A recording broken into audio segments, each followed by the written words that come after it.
And we are back here on the GSMC Baseball Podcast, bringing you our fourth and final segment, talking about just some news stories around the league, some stuff that I did want to mention. Again, this is more injury, transaction, stuff related like that. So, here we go. So the first one I did want to talk about was Michael Tonkin. We talked about his story a couple of times now, how he got DFA'd by the Mets, picked up by the Twins, who he used to play for, then DFA'd by the Twins, then picked up by the Mets. Well, there's a new, kind of just interesting. Well, we have a new chapter in the story as he would make another appearance for the Mets, and then, you guessed it, get DFA'd again. So he got DFA'd, I believe it was earlier today. The Mets would call up Josh Walker and Sean Reed-Foley. So after the injury to Brooks Raley, which we'll talk about after, they would need another lefty, so they called him up. But yeah, it's kind of sad about Michael Tonkin. I mean, he's not been good, so I understand why teams have DFA'd him, but he's seeing the business side a lot right now. I mean, he's a veteran. He's a veteran in baseball altogether, so he knows what the league is. But, I mean, man, I feel bad for him just going all around the country.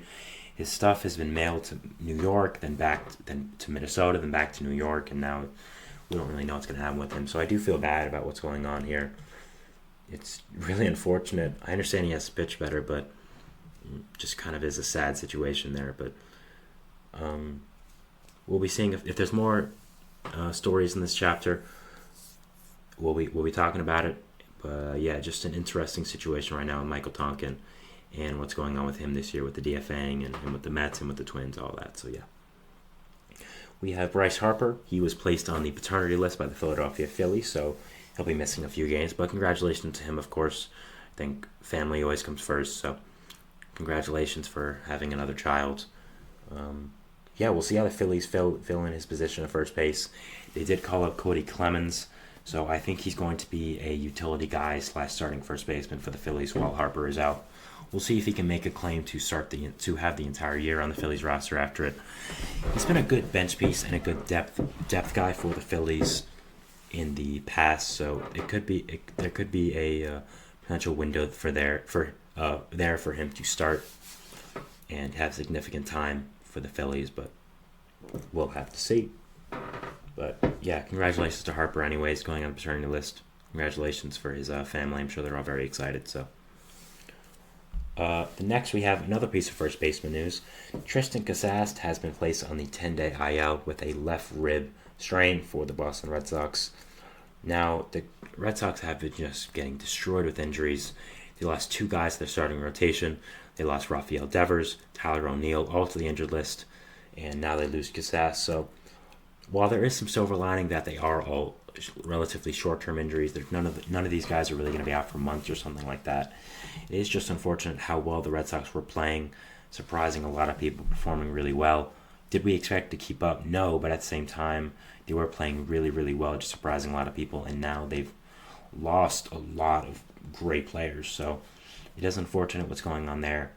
It is sad, but that's just baseball. But I think Casas should be back relatively shortly. It doesn't seem like the left rib strain is going to keep him out for a significantly longer time than the 10 days he is on the injured list. So that will be something to watch, and we'll see about that. And we'll just see what does happen with Casas and where the Red Sox go from here, filling in his position.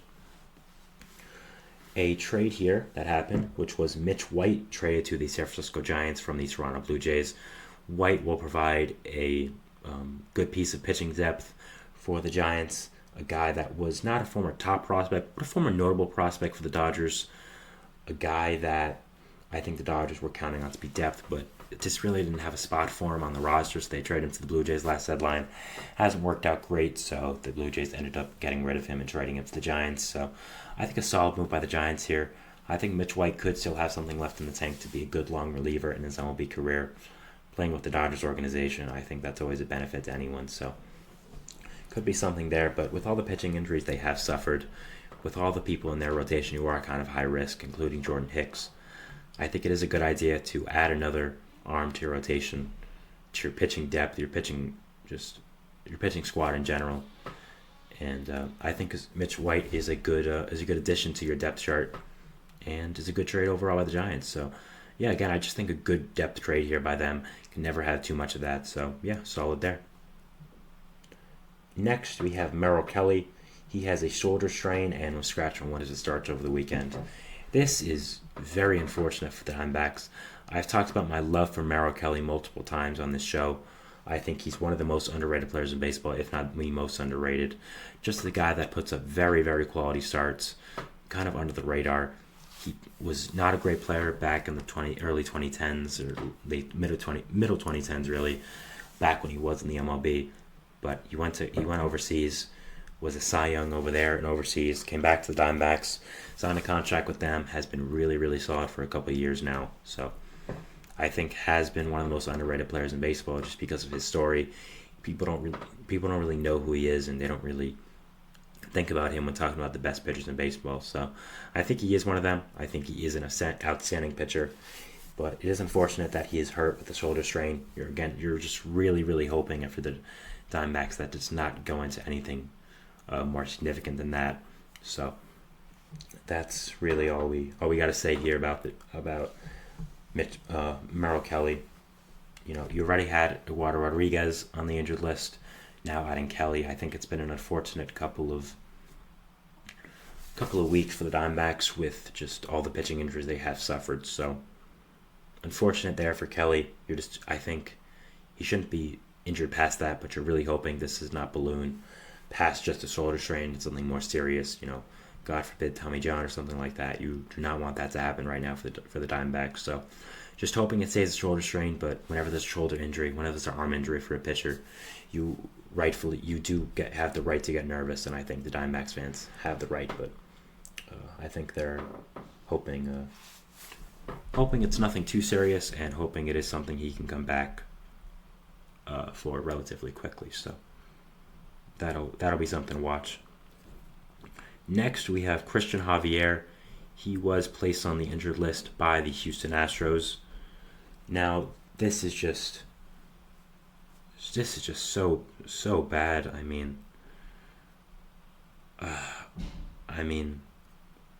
man, just the Astros cannot catch a break. He has a neck sore, apparently. That's the injury, which is just a crazy injury. He could have slept wrong, and that's how he got injured. But with all the pitching injuries the Astros have had over the past few days and weeks and months, this is not something you wanted to see.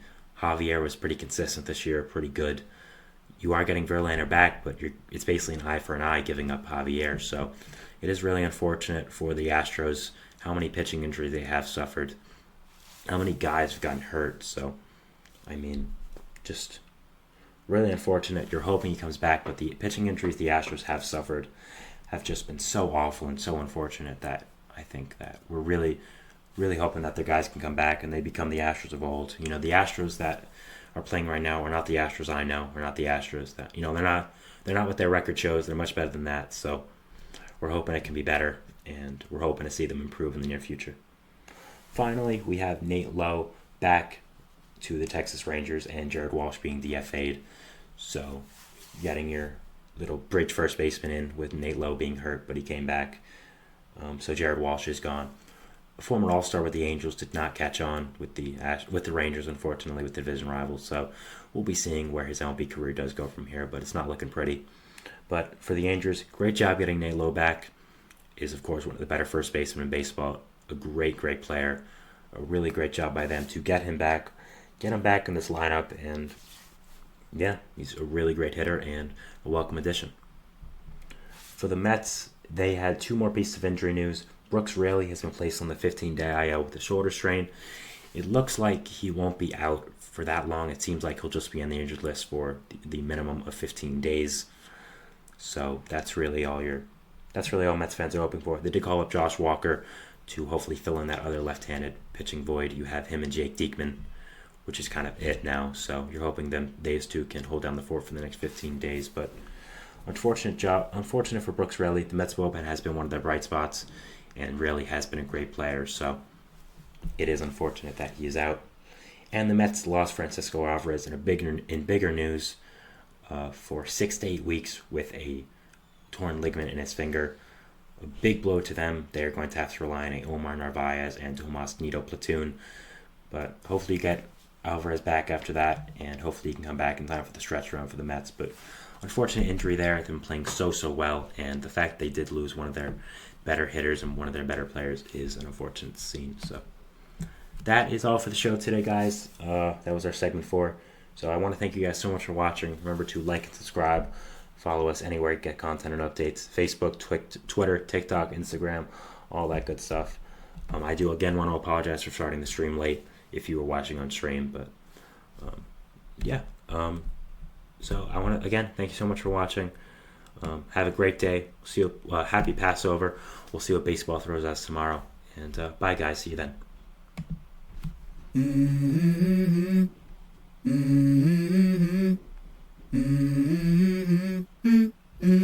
Let's go. I wake up to a little bit of drool on my pillow, feel like it's gonna be a bad day. Yeah, I'm tired of shit, and the coffee ain't hit yet, damn, ain't that great. I don't wanna go to